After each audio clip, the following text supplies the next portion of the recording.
Está entrando no ar. Debate 93.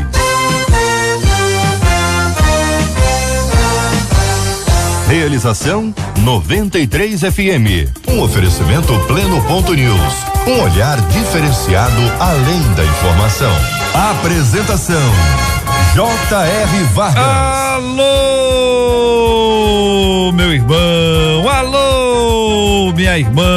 Aqui fala J.R. Vargas. Estamos de volta, começando aqui mais uma super edição do nosso Debate 93 de hoje, nessa quarta-feira, dia 21 de março de 2018. Fale com o Debate 93. 2461-0093. E-mail debate@radio93.com.br. Facebook Rádio 93 FM. Site www.radio93.com.br. Fale com a 93 pelo WhatsApp 96803-8319. 96803-8319. Sua participação com a gente aqui no nosso Debate 93 de hoje, muito importante, você ligando, participando, a sua opinião, sempre muito especial pelo nosso WhatsApp 96803-8319, 96803-8319. Todos os dias estamos tendo um grande privilégio de compartilhar o nome de pastores, pastoras, nossos líderes espirituais que estão aniversariando. Pastor, te amo, meu pastor, pastor, quero te obedecer, sua vida é um exemplo, quero ser igual você. Você pode mandar pra gente todos os dias entre 11 e meio-dia, tem que ser durante o programa, você manda aqui o aniversário do seu pastor, da sua pastora, do seu líder espiritual, e aí no dia certo a gente vai tá mencionando com muita alegria, agradecendo a Deus pela vida dele, pela vida dela, também mencionando com muito respeito o nome da sua igreja. Então, o aniversário do seu pastor, novembro, dezembro, tá lá no final do ano, pode mandar, que a Fabiane Valadão, ela tem aqui uma planilha e ela está compondo isso diariamente, atualizando, para que a gente tenha essa informação bacana aqui, compartilhando com você, ouvinte amado, ligado aqui na 93 FM. Alô, pastores, queridos pastores. Estamos juntos no Debate 93. Olha, minha gente, o nosso primeiro tema de hoje, vamos a ele: como lidar com gente que se sente superior aos outros. E quando o sentimento de superioridade é em relação à santidade. Antigamente, na época do pastor Vanderlei, tinha uma expressão que era santarrão. O pessoal falava isso, não falava? Não falava, pastor Vanderlei? O povo não falava assim, fulano é santarrão. Às vezes tinha uma aparência assim, um olhar, o olhar já, eu tô lembrando do olhar aqui. Quando o sentimento é de superioridade em relação à santidade, como fugir da armadilha de nos acharmos os mais santos de todos? Estamos recebendo aqui o querido pastor Vanderlei do Nascimento, a pastora Emanuele Lisboa, o pastor Esquerdo e o pastor Manuel de Matos. Pastor Manuel, vou começar ouvindo o senhor em relação a esse tema aqui, essa suposta santidade que a pessoa apresenta ou revela pelo olhar, pela postura, às vezes tem um tom de voz. O que o senhor acha, pastor? Bom dia, Bom JR. dia. Bom dia a todos os debatedores, aos queridos ouvintes. Bom, a gente está diante de um tema que parece ser muito simples, mas é muito complexo, porque é uma realidade que nós vivemos, e isso não é do passado, não. Isso acontece ainda hoje. Existem pessoas que, por exemplo, quando assumem um microfone, a voz muda. Eu percebo alguns pregadores, por exemplo, com todo respeito, tem pessoas que a voz vira a voz do JR depois que pega o microfone. Que isso, não faz comigo não. E causa espanto no pessoal, o olhar causa medo nas pessoas, e na verdade isso é uma armadilha do diabo. Essa é a realidade. Isso é uma armadilha do diabo, porque a santidade nunca vai nos afastar das pessoas, nunca vai nos colocar distante das pessoas, muito pelo contrário, vai fazer com que as pessoas se aproximem de mim, porque esta santidade não pertence a mim, ela tem um dono, vem de alguém, e o nome dele é Jesus. Queridos debatedores, microfones abertos aqui para ouvirmos as suas opiniões. Esse tema, como o pastor Manuel disse, ele é um tema atual sempre, né? Porque há uma continuidade Nós sempre, ao longo da nossa história, ao longo da vida em si, da humanidade, sempre haverão pessoas com complexo de superioridade. E o que diz aqui é realmente isso. Se sentir superior, na psicologia nós temos como um complexo de superioridade que atrela a arrogância. Se sentir superior logo, trata-se de uma pessoa arrogante, uma pessoa que ela arroga para si, ela se sente mais do que os outros. Então, não só no meio evangélico, mas num todo, existem pessoas que se acham superiores a outras. E no nosso meio, como nós estamos falando, né, dentro da igreja, isso é muito sério, JR, porque isso, como o pastor disse, afasta as pessoas, machuca as pessoas, né? Elas não agregam. A pessoa que tem essa arrogância dentro de si, esse orgulho, ela faz com que outras fiquem feridas, porque elas se sentem tão melhores, como se fosse um super-homem, uma super-mulher, e as outras se sentem um nada. Uma dúvida. Então, uma pessoa, um indivíduo, ele pode ter essa dificuldade, ou seja, ele é arrogante em qualquer área, então, especificamente não espiritual. E a questão da espiritualidade que apresenta aqui o ouvinte, quer dizer que a pessoa pode ser humilde, entre aspas, nas outras áreas, mas nessa área ela pode ser uma pessoa arrogante, ou a pessoa já é arrogante e nessa área revela essa característica também. Eu acho, JR, que a pessoa, isso já está na essência, no caráter da pessoa. É dela, É dela e se revela nessa situação. Eu estava lendo a parábola do fariseu e publicano, né, os dois, o próprio Jesus citando a parábola, os dois foram subir para orar e o fariseu, né, um arrogante, conforme a pastora aqui disse, fez uma oração julgando o publicano, o cobrador de impostos, olhando para si, né, ele como superior, dizendo: olha, eu não sou adúltero, eu não sou injusto como esse publicano. E aí o publicano, que é o cobrador de impostos, faz uma oração de quebrantamento diante de Deus, dizendo, ele pede misericórdia e diz: olha, eu sou pecador. E no final da parábola Jesus disse: quem é que foi para casa justificado? O publicano ou o fariseu? Então, essa cara de, conforme o JR falou, tem gente que tem cara de santo, bota a roupa teoricamente de santo, como o pastor falou, faz uma voz de santo, mas no entanto está escondendo alguma coisa. Não estou dizendo que isso é regra, mas em alguns casos isso acontece. E aí, pastor Vanderlei? Bom dia, JR, bom dia, debatedores, ouvintes. A pessoa que age dessa forma, ela comete dois erros. Ela tem uma visão distorcida de Deus e de si mesmo. Uma visão distorcida de Deus porque enxerga em Deus um feitor, um carrasco, e tenta impressionar Deus através das suas atitudes de autopromoção e tentando de alguma forma parecer ser melhor do que se é de fato. Porque normalmente as pessoas que têm esse complexo de superioridade, elas estão escondendo ou mascarando a fragilidade que há no seu comportamento e nas suas atitudes, tentando fazer as pessoas acreditarem naquilo que elas mesmas nem acreditam, que são tão boas assim, que são tão santas assim, que são tão amáveis assim, e tem uma visão errada de Deus, porque acha que Deus espera isso das pessoas. Deus não espera isso de nós, porque Deus nos conhece, e Deus sabe das nossas fragilidades. E o que faz com que Deus se relacione conosco é a graça dele, é a misericórdia dele.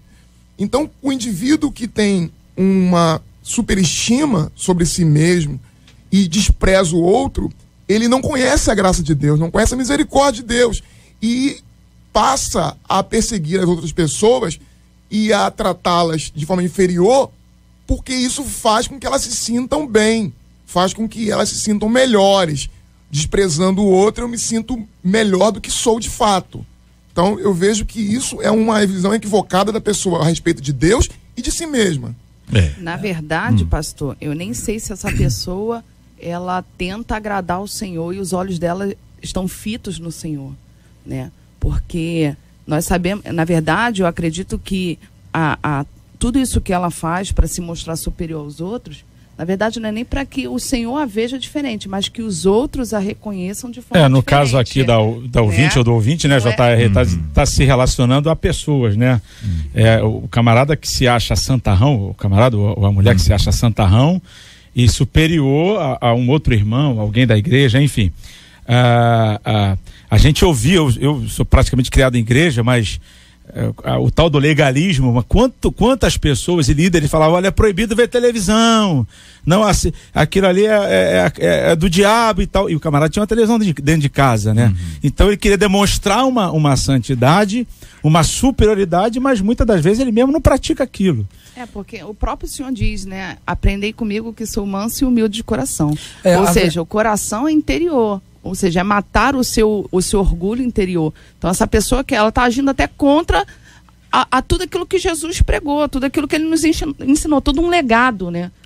E no final ela termina dizendo como fugir da armadilha de nos acharmos mais santos do que todos. Simples, João 8,32, conhecereis a verdade e a verdade vos libertará. Existe um rapaz na Bíblia, que todo mundo conhece como jovem rico, ele dá uma aula sobre santidade. Ele se aproxima de Jesus e fala, bom mestre, como eu farei para te seguir? Jesus falou, tem cumprido os mandamentos. Aí ele vai citar, aquele cara provavelmente nunca adulterou, ele nunca falou mal de ninguém, porque Jesus o conheceu. O problema é que no final do diálogo, Jesus fala algo que mexe com todo ser humano. Jesus diz, só te falta uma coisa. E esse é o problema, essa uma coisa é que me faz ser dependente de Deus e me tornar igual a todo mundo. E esse é o problema. Quando você olha para a Bíblia, viu, JR, desculpa para terminar, Isaías, ele vai dar uma aula sobre isso também. Até o capítulo 5, ele diz, ai das nações, ai dos povos, ai não sei do que. E no capítulo 6, quando ele tem um encontro com Deus, ele muda o vocabulário, ele muda a oratória, ele diz, ai de mim, que vou perecendo. Agora ele o vê como um grande pecador, ou seja, à medida que eu me aproximo de Deus, mais eu descubro o quão imperfeito eu sou. Isso me torna menor e vai para a lição do lavar os pés, como Jesus deixou muito bem para nós. Salomão, escrevendo sobre a vida, ele diz que há vaidade de todos os tipos, inclusive a vaidade do conhecimento. Sim. Ele conhecia todas as coisas e dizia que no final de tudo ele olhava para trás e dizia assim, olha, isso aí, vou dizer para vocês uma coisa, foi tudo da minha parte vaidade. Ele está dizendo o quê? Ele está dizendo o seguinte, olha, eu fiz para mostrar quem eu sou, eu fiz para mostrar que eu tenho, eu fiz para mostrar, e ele no final das contas, ele disse, cara, não valeu de nada essa história, porque isso aí não vale nada. E aí veja que o conhecimento, em muitas ocasiões, ele acaba sendo uma performance. É para mostrar que a gente tem. A gente precisa estudar sempre, estudar mais. Eu encorajo as pessoas a se graduarem e a se pós-graduarem, mas nenhum de nós, graduado ou pós, é superior àquele que não é. Nenhum de nós pode dizer, a partir do conhecimento, de que ele sabe mais, porque já se diz há muitos e muitos anos, o sábio é aquele que sabe que não sabe. Quanto mais a gente estuda um assunto, nós estamos falando da Bíblia aqui, quanto mais a gente estuda a Bíblia, mais a gente descobre coisa que a gente não sabia. Eu falei, gente, não sabia desse negócio.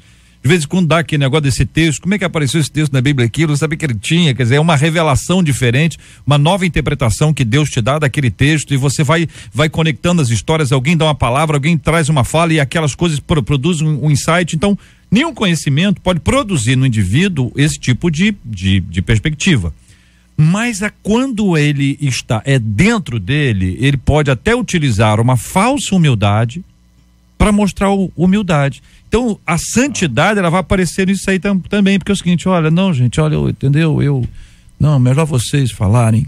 Eu não, entendeu? Só Deus sabe do coração. Eu não gosto de falar, entendeu, irmãos? Eu gosto de ficar aqui nos bastidores, entendeu? Pela misericórdia do entendeu? Senhor, aí, veja bem, né? eu acredito que várias pessoas gostem e louva a Deus por causa disso, senão ia ficar complicado. Microfone para todo mundo ia ser uma encrenca. Mas existem pessoas que disfarçam. Ou seja, no final não vai adiantar nada, que a mesma imagem está sendo criada, e aí eu tô lembrando daquela figura da máscara, né? Você pode botar máscara de qualquer coisa. É uma falsa modéstia, na verdade, que isso também está relacionado à arrogância. Existe a linha do arrogante que usa da falsa modéstia para poder manipular uma situação. Ou seja, ele finge que ele é humilde, ele finge que ele é modesto, na verdade ele é arrogante porque ele se sente melhor e superior do que o outro, mas ele faz disso como uma capa para ele não ser visto pelos outros como realmente ele se vê, como ele é, né? Mas uma hora ele vai se revelar. Com certeza. Em algum momento ele vai se revelar. Com certeza. O que eu só gostaria de deixar que 2 Timóteo 3,2, Paulo ele dá um ensinamento muito bacana a Timóteo, dizendo que haveriam homens que seriam amantes de si. Ou seja, eles gostariam tanto de si, ou seja, seriam amantes. Amante significa traição. Amante é advindo de uma traição, ou seja, traiu os ensinamentos de Jesus, né? Traiu todo um legado, tudo aquilo que Jesus nos ensinou para falar que ele é superior aos outros. Deixa eu só deixar um versículo aqui que diz em 1 Coríntios 4,7, diz o seguinte: pois quem te faz diferente e que tens tu que não tenhas recebido, ou seja, recebido de Deus, e se o recebestes, por que te glorias como se não houveras recebido? Ou seja, o que você é, o que eu tenho, o que eu sou, eu recebi e é de Deus. Então, se a pessoa se acha superior a alguém, a uma situação, está totalmente equivocado. Mas aí é que está o problema do arrogante, daquele que caiu na armadilha. A gente está falando aqui de como não cair nessa armadilha, mas o indivíduo que cai nessa armadilha tem muito clara a posição de Jesus. Jesus tem vários problemas com gente religiosa, com gente que é legalista e que se sente superior aos outros. Tanto é que o problema de Jesus é que no Novo Testamento não são com os pecadores. Jesus aos pecadores, ele mantém uma relação tranquila, porque ele vai aos pecadores e ele traz os pecadores para si. Agora, os religiosos sim são problema para Jesus. Os fariseus são problema para Jesus. E nós vemos um farisaísmo atual também hoje acontecendo.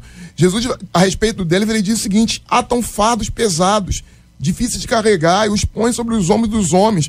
Entretanto, eles mesmos, nem com o dedo são capazes de movê-lo. Praticam todas essas obras. Dizem para os outros praticarem, mas não praticam. Dizem o que fazer, mas não fazem.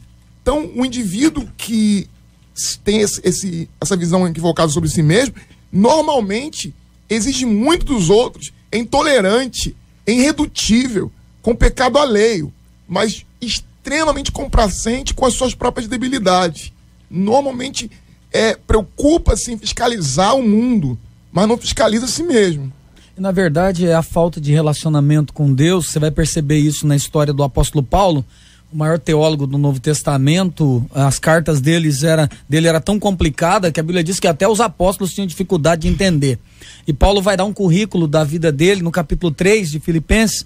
Ele vai dizer que ele era hebreu de hebreu, fariseu segundo a lei, perseguidor da igreja, e no final ele vai falar sobre o encontro dele com Jesus, e ele diz: tudo que eu sou, tudo que eu tenho, eu fiz como esterco, diante da grandeza do poder do evangelho.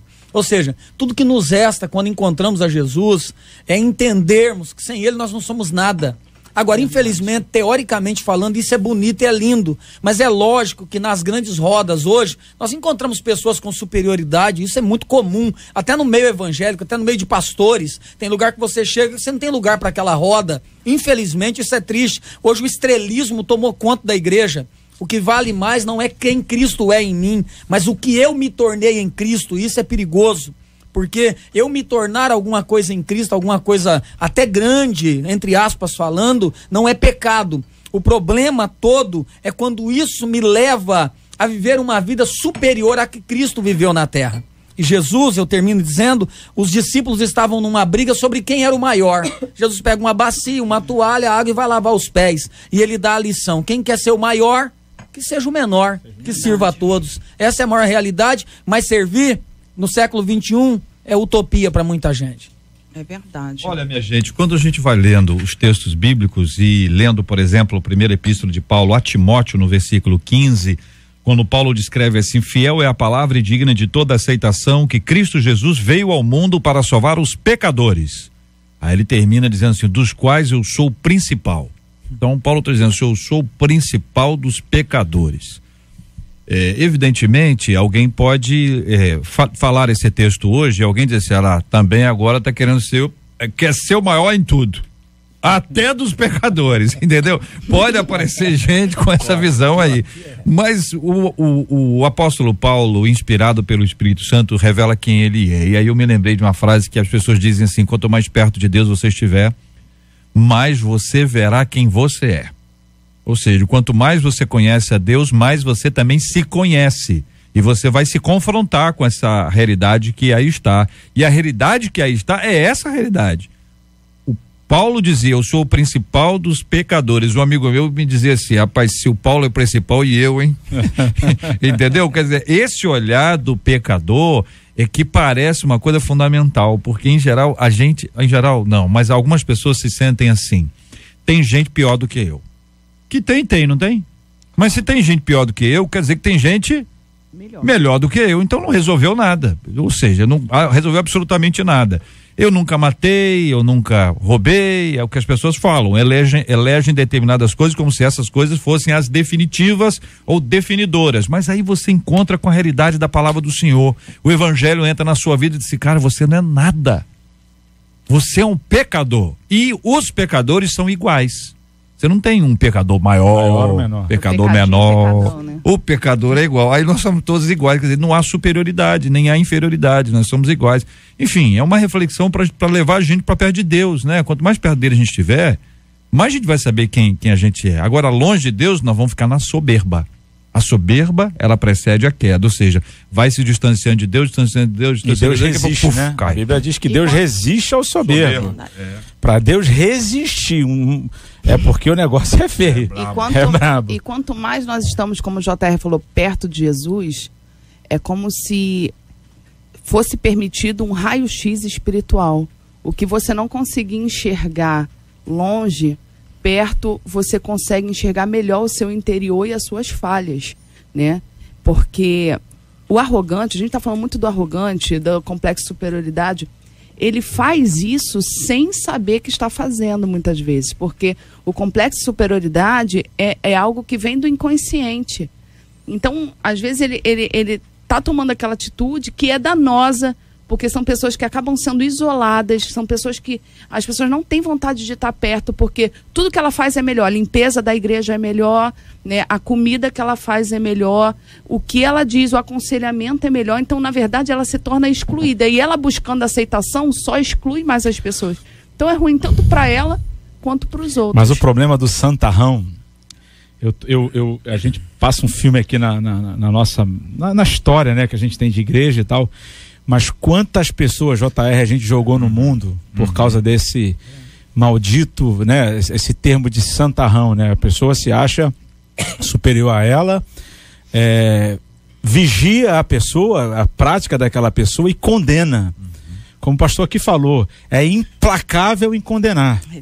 Né? Mas quando olha para si, aí ele já é mais complacente, e a gente jogou muita gente para fora por causa desse dito santarrão. Jesus diz, né? Quem a si mesmo se exaltar será humilhado, e quem a si mesmo se humilhar será exaltado. Acho que faria bem ao coração de todo mundo refletir um pouquinho sobre isso, sobre a vida de Jesus. Olha o olhar da nova convertida. Ela escreve assim: JR, sou nova convertida e estou aprendendo. Então, eu vejo irmãos que quando pregam, sabe, é incrível. No início eu tinha até medo, que eu achava que aquele irmão era mais digno do que eu, entendeu? Para ser filho de Deus, porque eu o achava perfeito, e claro que ele não é, aliás, e eu não. Por isso, muitas vezes eu tentava ser como aquele irmão que parecia livre de pecado. Eu queria tentar ser como ele. Cheguei até a ter medo de Deus por causa disso. Mas graças a Deus, o próprio Deus está me mostrando como devo agir e olhar para ele e não para o homem. E veja que não necessariamente partiu do pregador. A pessoa se sentiu indigna. E ouvinte, você tem toda razão. Nós não somos dignos. Exatamente aí que entra a graça. O que surpreende a gente no amor de Deus é assim: eu não sou digno, não. Eu não sou digno, mas ele me amou. E ele amou você de uma maneira incrível, tanto que você percebe esse amor. É esse amor que te leva a servi-lo, não é o medo, Não é ficar assustada, mas esse amor a Deus, isso é que move, faz toda a diferença, né, gente? Com certeza. E para essa ouvinte, essa nova convertida, lembre-se que a capacitação, ela vem do céu, né? O Senhor, ele vai te capacitar, então se firma com o Senhor, persevera no Senhor, porque, como disse, né, Salomão, a sabedoria, ela vem do alto. Então, existem pessoas que têm conhecimento, mas não têm sabedoria alguma.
Debate 93, com J.R. Vargas, na 93 FM. É isso aí, minha gente, essa é a 93 FM, daqui a pouquinho nós vamos ter um momento especialíssimo aqui para agradecer a Deus pela vida dos pastores, orando, agradecendo, pedindo que a bênção do Senhor repouse sobre a vida de cada um deles, e a gente tem feito isso diariamente, tem sido pra gente um privilégio muito grande quando a gente pode orar pelos pastores e agradecer a Deus pela vida deles. É sempre uma bênção para todos nós. Eu agradeço muito ao Senhor pelo privilégio de estarmos juntos na melhor.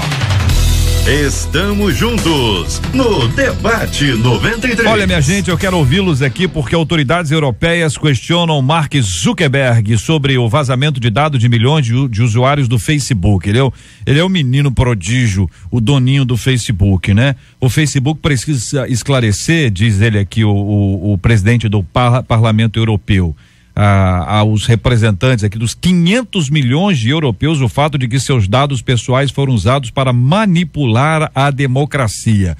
Isso tudo é repercussão das eleições americanas ainda. Essa eleição americana não acaba. É impressionante como cada dia aparece uma coisa nova. E ouvinte, veja o que isso tem a ver com a sua vida. Então preste atenção, que às vezes você vai dizer assim, mas sei lá nos Estados Unidos, tem a ver comigo, pelo amor de Deus, sei lá quem é Trump, não vou para os Estados Unidos, enfim.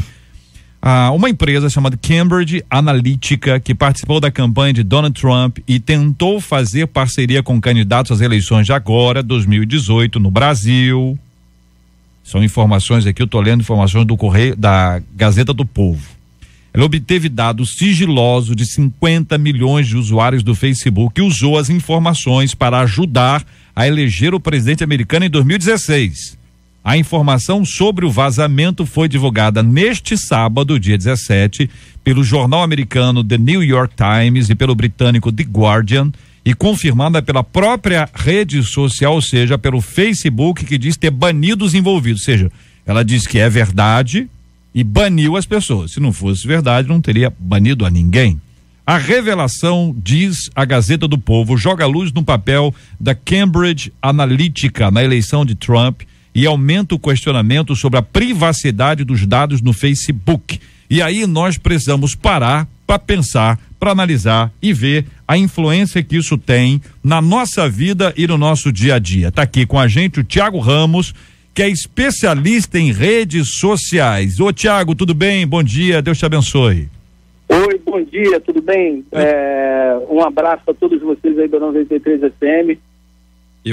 Hoje em dia, essas situações são mais comuns aqui no Brasil do que se pensa. É isso, Tiago.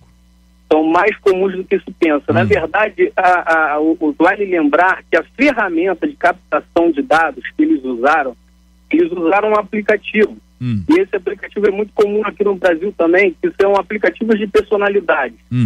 Que você responde a várias perguntas sobre sua personalidade, várias perguntas sobre consumo. São aqueles sites que você entra e você ganha um bônus em troca de você responder suas perguntas. Inclusive, até alguns dão bônus financeiros, né? Então, isso lá nos Estados Unidos, quanto aqui no Brasil, é legal. Isso daí é prova, né? Assim como outros também sites que entram na brincadeira do Facebook. Facebook, de vez em quando, acontece várias coisas que é na moda, né? A última moda do Facebook era como é que você ficaria se você fosse mulher. Muita gente entrou nesse meio, e para entrar nesse site você tem que deixar o Facebook aberto. E na época que foi feito isso, o Facebook ele abria a possibilidade de você também, além de ter acesso ao seu perfil, ter acesso às informações dos seus amigos. Então isso foi usado, foi aí que entrou a ilegalidade. Ô, Thiago, eles usaram... Thiago, peraí um pouquinho, Então quer dizer, vão dar esse último exemplo aí que você deu. Então a pessoa fez lá o testezinho, aí coloca lá como é que você seria se fosse mulher. Aí foi lá preencher os dados, aí aparece lá a foto dele, aí a pessoa publica. E quando a pessoa só vê e não publica, isso também é possível nesses testes? Ou seja, fica aberto para invasão do mesmo jeito ou não? Olha só, essa é uma questão que a gente também tem que definir, são várias situações. Então depende muito da empresa ou do site que você está entrando.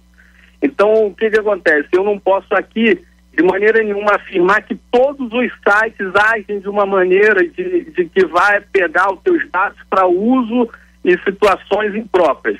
Mas, a partir do momento que você entrou no site, com o Facebook aberto, que esse site, a primeira coisa que ele faz é o seguinte, é para você entrar e permitir para que ele entre no teu Facebook. Ele vai mandar um aviso lá, não vou fazer postagens, não vou usar o teu Facebook, mas você tem que permitir para usar esse site. Então, a partir do momento, você publicando ou não, compartilhando ou não o resultado do teste, eles têm acesso às tuas informações, tudo que você faz, ele tem acesso ao que você curte, porque cada perfil do Facebook, ele tem ali um perfil de compra, ele tem um perfil de interesse, ele tem um perfil de opinião. Então, a todas essas informações, ele já tem acesso desde o momento que você entra nesse site. Então, as pessoas podem estar, elas mesmas, claro, os próprios usuários do Facebook estão abrindo as portas para que esses sites, esses aplicativos possam captar as informações deles. Agora, há uma informação que eu queria confirmar contigo, que não é apenas do indivíduo que responde às pesquisas, também é para os amigos dele? Né, esse fato, o Facebook já disse que essa porta já está fechada. Quando esse aplicativo ele foi desenvolvido para pegar essas informações, lembrando que esse método é usado aqui no Brasil por empresas, por políticos, por inúmeras pessoas de marketing. Então, quando isso foi desenvolvido nos Estados Unidos, foi desenvolvido de uma forma legal. Então, é legal você chamar a pessoa para o seu site para ela responder as perguntas. O que não é legal é você invadir a privacidade, né? Então, o que aconteceu? Essa empresa, ela pegou os dados e por uma porta que o Facebook deixou aberta, que era que é você visualizar os dados dos seus amigos, se o Facebook deixou aberto intencionalmente ou não, já é um outro debate, mas aí, por essa brecha, essa empresa usou de má fé. Ela entrou e além do pessoal que respondeu as perguntas para ela, a empresa foi atrás do amigo dela. Por isso que foram 269 mil, se eu não me engano, pessoas que responderam ao questionário. Mas eles tiveram acesso a 50 milhões de cadastros. Então, ou seja, o negócio cresceu grandiosamente. Por quê? Porque eles tiveram, dentro dessa brecha, acesso a pegar esses cadastros. Ou seja, esses cadastros, eles vão atrás desses cadastros, eles vão atrás de personalidade, vão te oferecendo produto, vão criando fake news, vão fazendo um monte de coisa. Ou seja, você, Thiago, não respondeu a isso, que você não é bobo nem nada, mas um amigo seu respondeu e com isso seus dados também foram encaminhados. Essa é a repercussão que dá, né? Segundo o Facebook, hoje essa porta está fechada. Segundo o Facebook, hoje não existe mais essa possibilidade. Mas nessa época da eleição na época que o pessoal estava fazendo esses questionários nos Estados Unidos, essa porta estava aberta. Então vamos dar aqui uma prestação de serviço para os nossos ouvintes. Você é curioso para saber como é que você seria se fosse mulher? Eu já acho que é um problema aí, assim, um problema, né? Mas é bom você, além de tratar o problema, você resistir à pesquisa e resistir ainda mais à publicação. Mas existe negócio de outras pesquisas, né, Tiago? Você citou isso aí como exemplo, mas existem dezenas de outras, né? Mais recente, né? Exatamente. Mas existem outras, quem, o nome da pessoa, quem é seu amigo, a sua amiga, a pessoa que você, do seu relacionamento, enfim, tem uma série de pesquisas que a pessoa, quando recebe aquilo ali, a pessoa tá ociosa. Para responder, a pessoa está ociosa, ela está com tempo para responder, ela fica curiosa, e exatamente esse é o ponto fraco, a pessoa fica curiosa e por conta disso ela acaba permitindo essa invasão aos seus dados. E veja, o Tiago falou, eu ouvi várias vezes, segundo o Facebook, essa porta está fechada, mas nenhum de nós pode assegurar que está mesmo, é isso, Tiago? É verdade. Num momento de crise, que eles perderam da noite pro dia 5 bilhões, é óbvio que eles vão falar que está fechado, né? Mas aí a gente não sabe, e o que a gente pode fazer é o seguinte, é se precaver para que nossas informações não caem em mãos erradas, inclusive informações bancárias, que a pessoa entra para responder inúmeras séries, ela entra em vários sites, com o banco aberto, com o mesmo computador que ela usa para senhas de inúmeras outras coisas. Então isso daí é complicado. Eu queria lembrar aos nossos ouvintes que a gente não sabe trabalhar com essas coisas são novas, tem muita gente que está aderindo ao smartphone, está aderindo ao tablet, e vai lá, abre, vê, não fecha, não sabe como é que funciona, abre o banco no seu smartphone, não fecha, entendeu? Abre o seu e-mail, o Facebook, enfim, tem gente, olha, esse é um negócio complicado, que muita gente está abrindo as portas para isso. O Thiago Ramos é especialista em redes sociais, está aqui com a gente, participando. Vou abrir aqui para os nossos debatedores interagirem, eventualmente tem alguma dúvida aqui, também para os nossos maravilhosos ouvintes que nos acompanham pela internet, graças a Deus, e por telefone, enfim, pelas várias formas e até pelo rádio, né? Microfones abertos aí, quem quer falar com o Thiago Ramos? Thiago, eu tenho duas perguntas. Primeira é o pastor Manuel de Matos, tá bom, Thiago? Tudo bem. Bom dia. Primeiro, existe algum problema, por exemplo, de você deixar a sua rede social aberta no telefone? Ou seja, todas as vezes que eu entro, eu preciso necessariamente sair para depois entrar novamente? E em questão também do e-mail, o meu e-mail fica aberto diariamente no meu telefone. Eu preciso sair, depois entrar de novo? Existe algum perigo em relação a isso? Ou não? Eu posso deixar aberto normalmente? Então, pastor, bom dia. O que necessariamente é questão do smartphone em si, não é preciso você também sair todas as vezes que você encerra a sessão, voltar e e-mail também. O que é necessário hoje é a gente ter um antivírus no celular.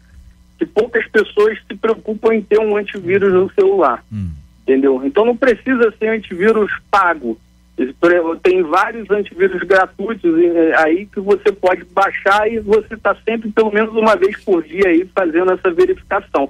E evitar, através do navegador do celular, a entrar em sites que não trazem tanta segurança. Vigiar muito nessa questão de entrar em sites que não tem tanta segurança. Por quê? Porque é o mesmo perigo do computador. A pessoa pode acessar o teu smartphone remotamente e aí fazer uma postagem ou até fechar a conta do Facebook ou fazer qualquer outra situação. Então o perigo em si não é deixar ele aberto. O perigo em si é você não proteger o teu telefone de uma maneira geral. Tiago, bom dia. Pastor esquerdo. Uma informação. Hoje existem mais smartphones no país do que a própria população. Então é um produto corriqueiro, enfim, que todo mundo tem.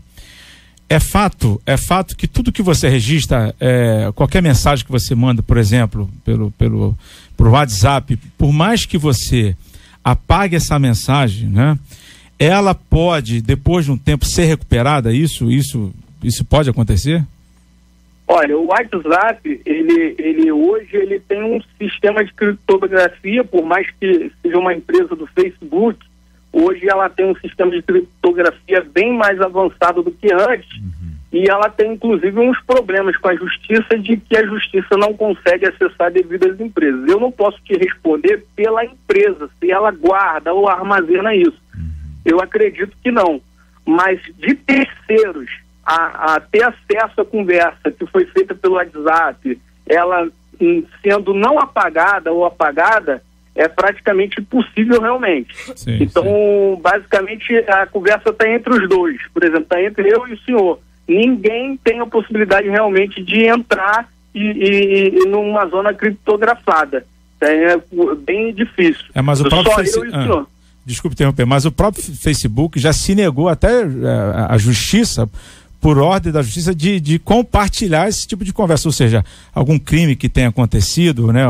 A polícia precisa dessa conversa e o Facebook até hoje se nega a passar essas informações. Hoje o que nós temos foram alguns casos que inclusive tiraram o WhatsApp do ar durante isso. 24 horas, essas coisas, e que aconteceu, e que a desculpa deles, e aí eu entro naquele mérito de novo, que o que acontece dentro da empresa, eles podem omitir inúmeras informações que a gente aqui, meros mortais, não tem como realmente afirmar.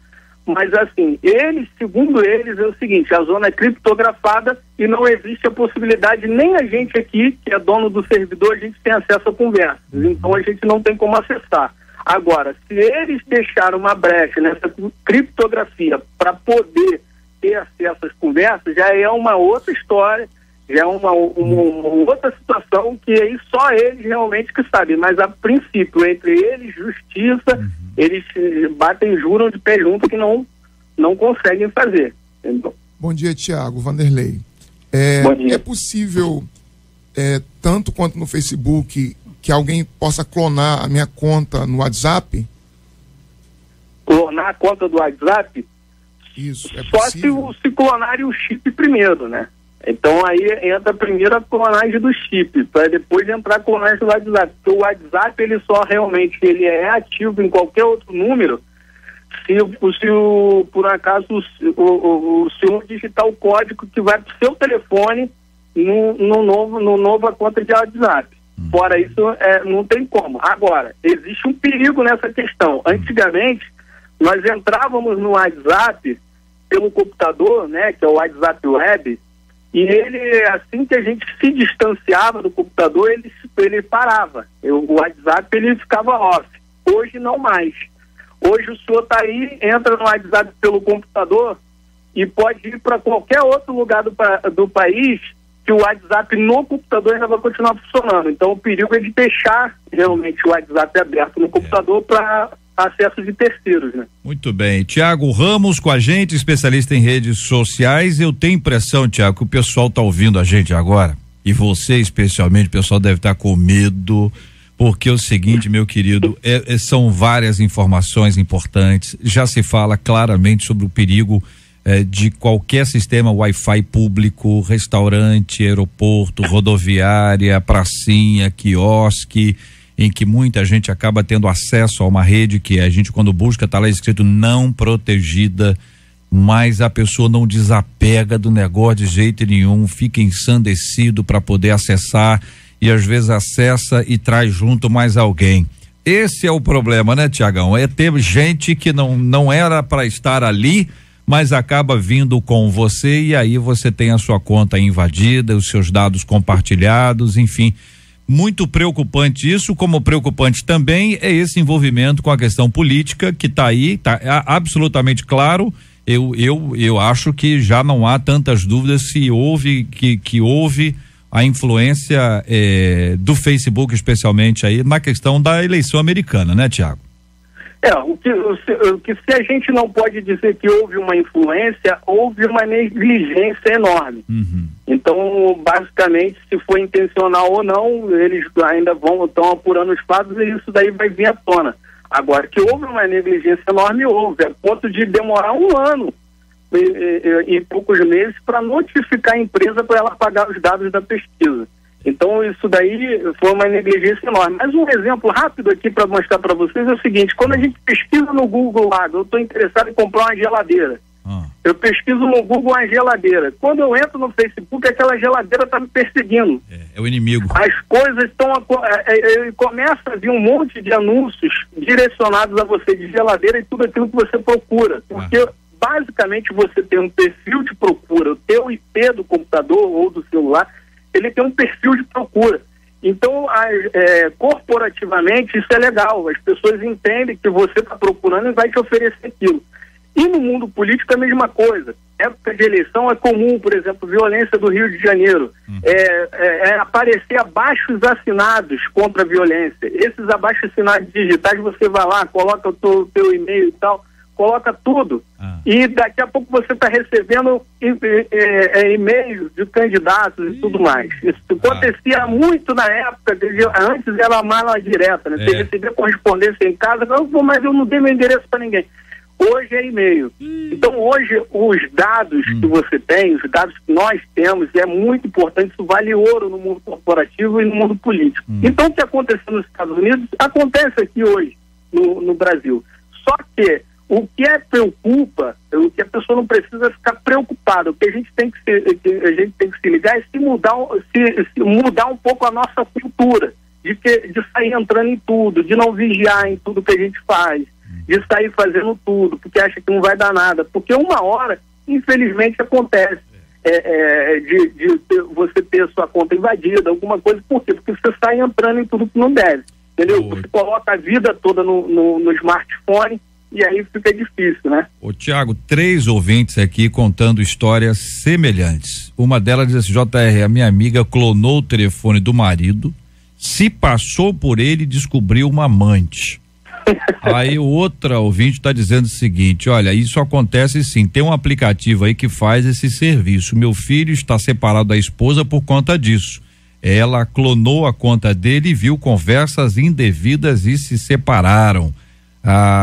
E as informações aqui, as dúvidas, elas caem exatamente nesse ponto aqui. 3 ouvintes nessa mesma linha. É a clonagem, é aquilo que você falou sobre o chip, é um aplicativo que a pessoa baixa, é uma informação, Tiago. Não tô querendo dar ideia para ninguém, não, é informação mesmo. Não, então, nessa situação aí, o que eu falei pro pastor que tinha perguntado, você invadir é diferente do que você ter acesso.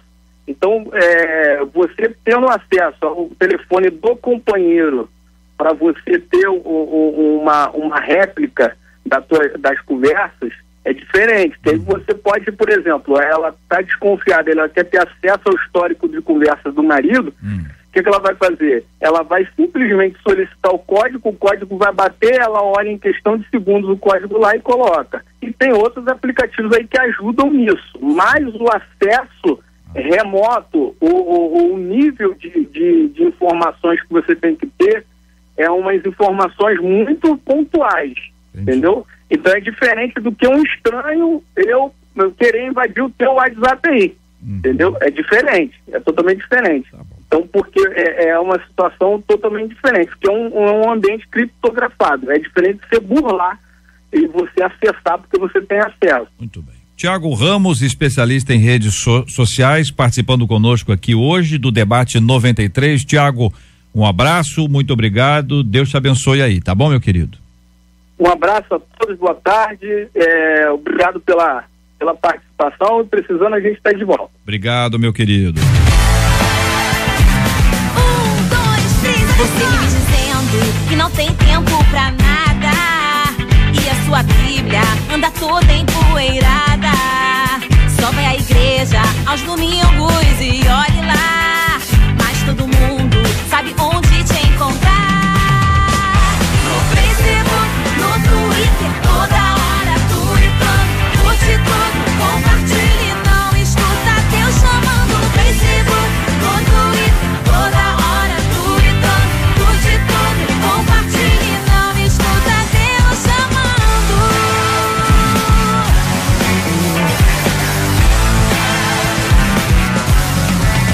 Você vive dizendo que não tem tempo pra nada, e a sua Bíblia anda toda empoeirada,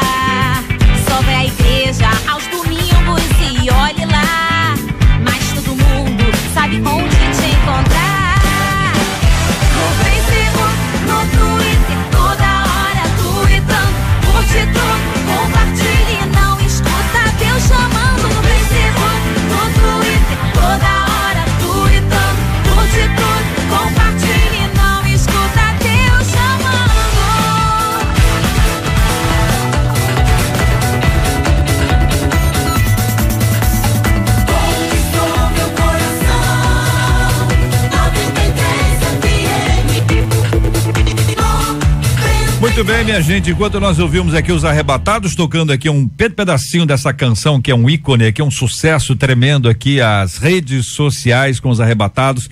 A gente estava falando aqui sobre exatamente, quer dizer, a gente tem aí a tecnologia como uma possibilidade de coisas erradas acontecerem, de portas serem abertas, mas alguém tem que abrir essa porta. Não é isso? Quer dizer, o indivíduo, ele não é inocente nessa história, não é isso, pastora? Conta aí. Com certeza, né? Na verdade, essa questão de dizer que o problema é do aplicativo, né? O problema é da pessoa que fez o que não deveria. Então... É porque a internet dá voz às pessoas, expõe as pessoas.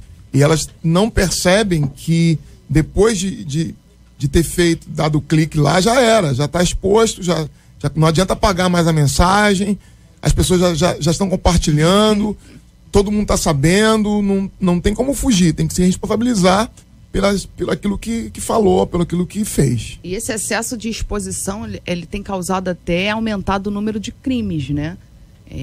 Como advogado, eu posso dizer que o índice de sequestro, ele vem aumentando pelo excesso de informações. As pessoas postam fotos, comprei isso, comprei aquilo, ganhei aumento, posta foto até do salário que recebeu, né? Posta foto da casa, do interior da casa. Foto de filho com uniforme da escola.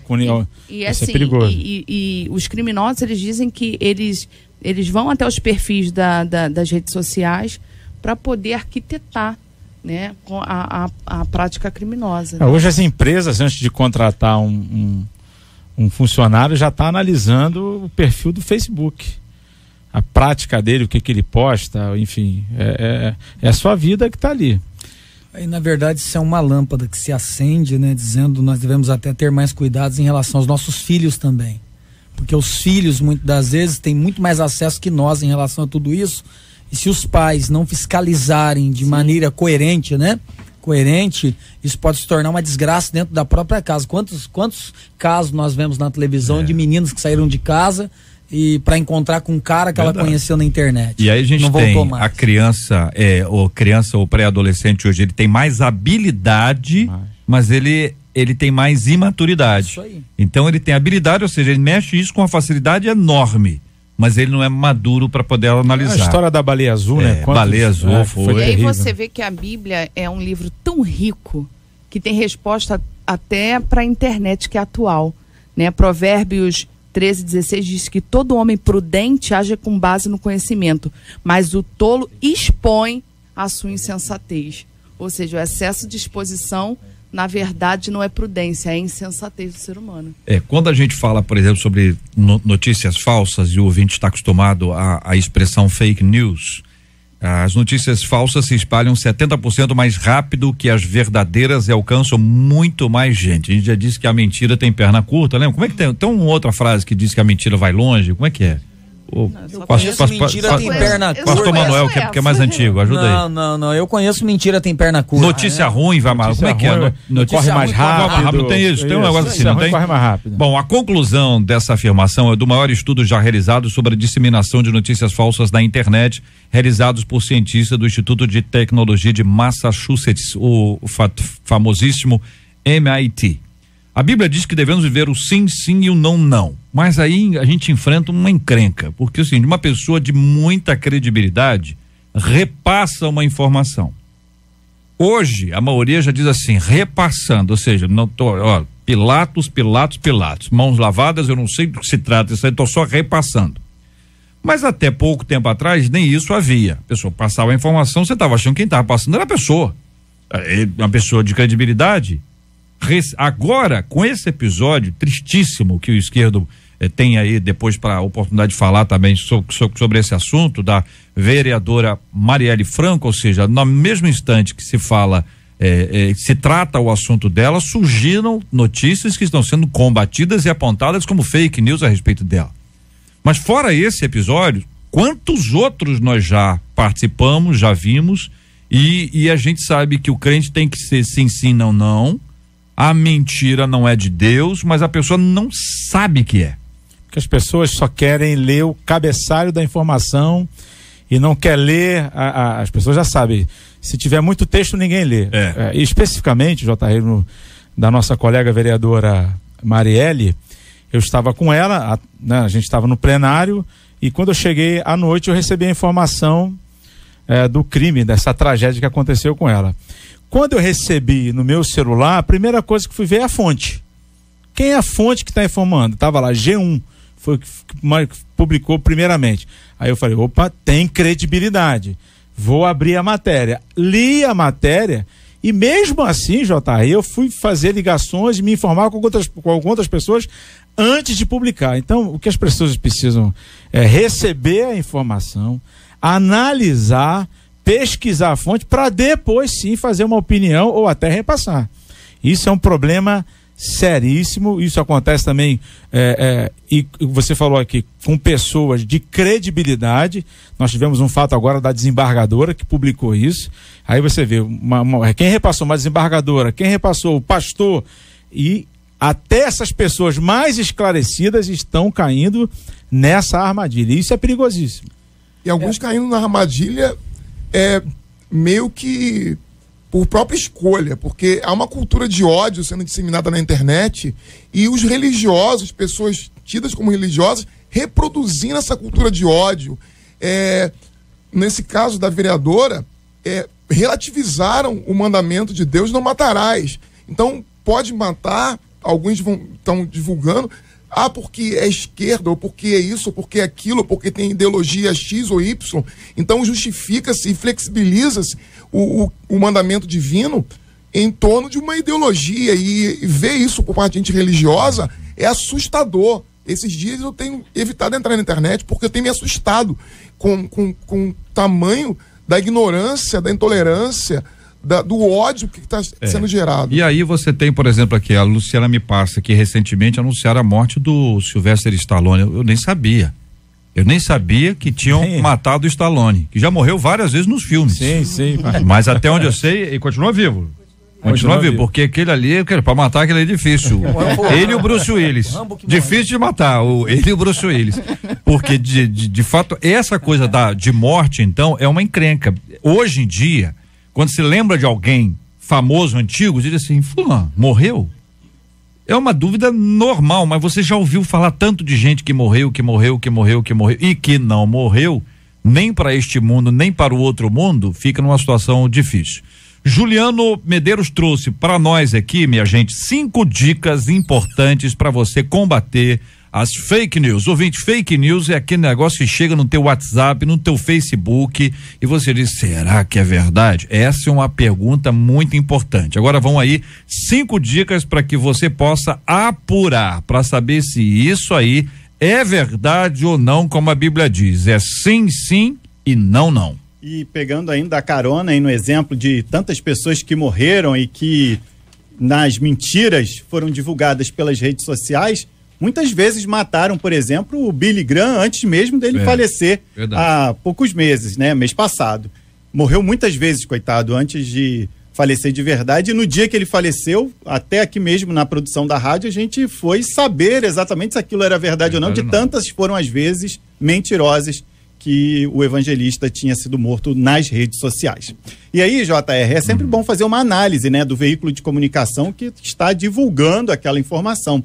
Porque mesmo assim as pessoas são tão espertinhas na hora de divulgar uma informação falsa que fazem cópias grosseiras de sites importantes como o G1, o UOL, até mesmo publicações, por exemplo, da Rádio 93, que a gente posta ali, jornalísticas. As pessoas fazem uma cópia muitas vezes fiel, mas tem sempre um pequeno detalhe que as pessoas têm que ficar atentas. E aí a gente puxa para uma outra situação. Às vezes você recebe uma informação falsa de um site, por exemplo, como o G1, que está falsificado, entre em outros sites para ver se aquilo dali corresponde a uma realidade, porque coisas importantes vão estar em praticamente todos os sites. A mídia brasileira costuma dar essas informações que são extremamente relevantes de uma maneira geral, né? Todo mundo parte para cima e publica de uma maneira imediata as informações. Então essa é uma outra dica.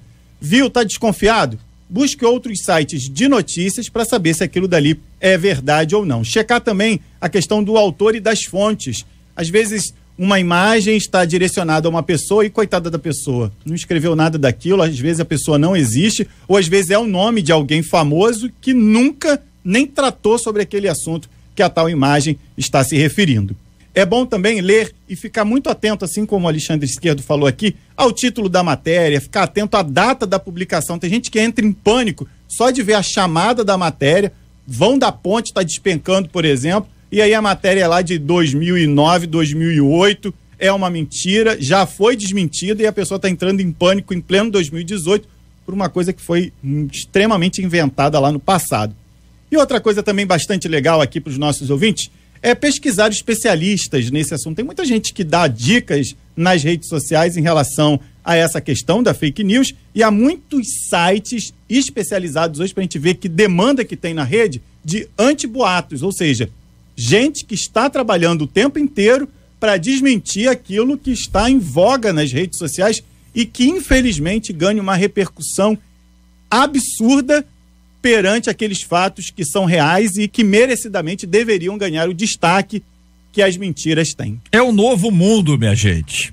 É um novo mundo, não tem jeito a pessoa falar assim, não, antigamente é que era bom, isso antigamente não existe mais, viu, pastor Manuel? Não existe mais, seu tempo, o senhor que é o mais antigo aqui da nossa mesa. O quê? Telefone sem fio. Não sei o que você falando, já chega no final. Ah, outra coisa, sim, aquela brincadeira que os antigos brincavam. Já na internet, gente. Sei, tá bom. Não conheço. Juliana, muito obrigado, meu querido, Deus te abençoe aí demais, obrigado pelas dicas aí, são 5 dicas importantes para o nosso ouvinte apurar mais, não é isso? Sempre. Show de bola. Maravilha. Quero agradecer aqui a presença dos nossos queridos ilustres debatedores participando conosco aqui hoje, minha gente, do nosso Debate 93. Muito obrigado ao reverendo Vanderlei do Nascimento, pastor. Um abraço. Eu que agradeço poder estar aqui com os irmãos, os ouvintes, JR. Um abraço para todo mundo aí que escuta a rádio nessa manhã. Maravilha, pastora Emanuele Lisboa. Obrigado, pastora. Eu que agradeço também, JR, muito bom estar aqui, uma mesa maravilhosa. Agradeço você, ouvinte, que ficou conosco até agora, nos prestigiando. Quero mandar um beijo pro meu marido, pastor Bruno, para as ovelhas mais lindas de Mesquita, para todo o povo de Mesquita, pro Edivan de Bangu, para a pastora Sheila Moura, pastor Silvio Gomes da Maré. Beijo. Maravilha, muito obrigado, pastor Esquerdo, que é também vereador aqui na cidade do Rio. Obrigado, JR, um prazer estar com os debatedores dessa mesa.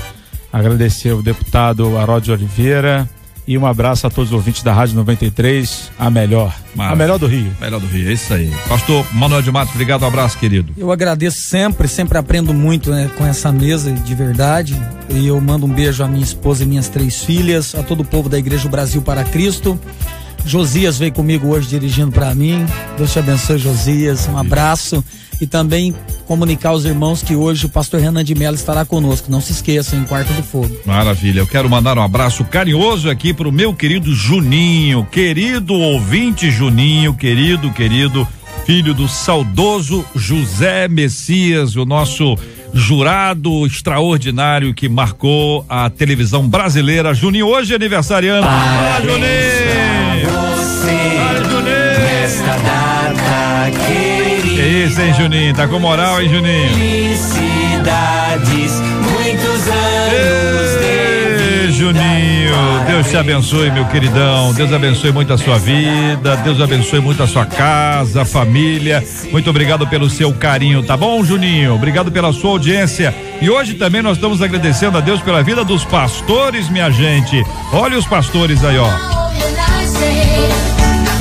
Alguém que é muito especial, que me ama, me protege e me guarda com carinho de todo mal.